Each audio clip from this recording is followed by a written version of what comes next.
Dear viewers, আসসালামু আলাইকুম। কেমন আছেন আপনি? আশা করি আপনারা ভালো আছেন। আজকে আমি জামের ভর্তা করে দেখাবো, বা ঝালা, আমাদের এদিকে ঝালা বলে। এর জন্য কাঁচামরিচ লাগছে। আপনারা কাঁচামরিচের পরিবর্তে চিলি ফ্লেক্স বা মরিচের গুঁড়া নিতে পারেন। এখানে আমি নিচ্ছি বিট লবণ, বিট লবণ, সাদা লবণ, কাঁচামরিচ আর জাম। এই কাঁচামরিচটা আমি এখন লবণের সাথে চটকে নেব। চটকে এটার সাথে ভেঙে ভেঙে মেখে লবণটা এর মধ্যে দিব। তো আসেন দেখেন কীভাবে করছি।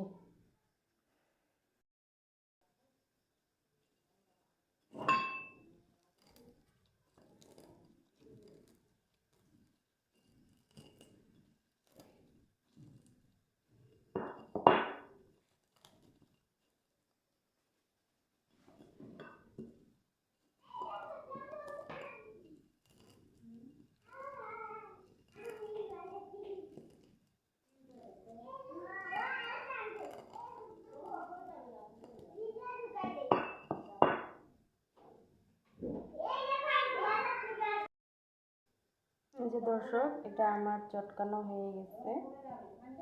এটা এখন আমি জামের মধ্যে দিয়ে দিব। সবগুলো বিট লবণ পরিমাণ মতো দিব, ঝাল কম হলে আবার দিব। একটু লবণ দিব, একটু বিট লবণ দিব। তারপরে এটা এখন মাখাই নেব। তারপর সরিষার তেল একটু দিব।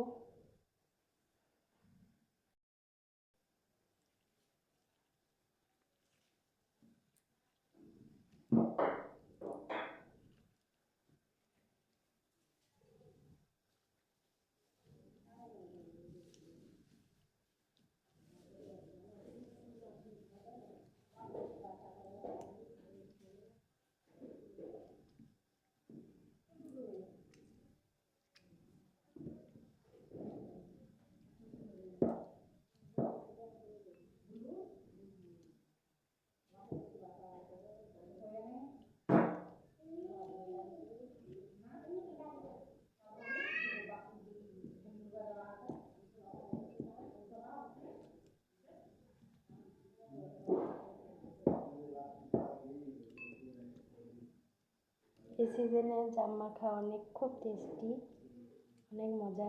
আপনারা বাসায় অবশ্যই করবেন। কেমন হলো কমেন্টে জানাবেন।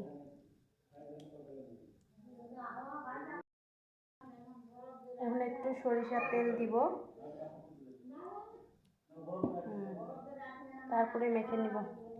তারপরে তৈরি হয়ে যাবে আমার সুন্দর মজাদার জাম ভর্তা। আপনারা বাসায় অবশ্যই ট্রাই করবেন এবং কেমন হলো কমেন্টে জানাবেন। এটা পরিবেশন করছি। এত সুন্দর তৈরি হয়ে গেল আমাদের জাম ভর্তা। আপনারা বাসায় অবশ্যই ট্রাই করবেন, কেমন হলো জানাবেন। আজকে এ পর্যন্তই। ভালো থাকবেন। আল্লাহ হাফেজ।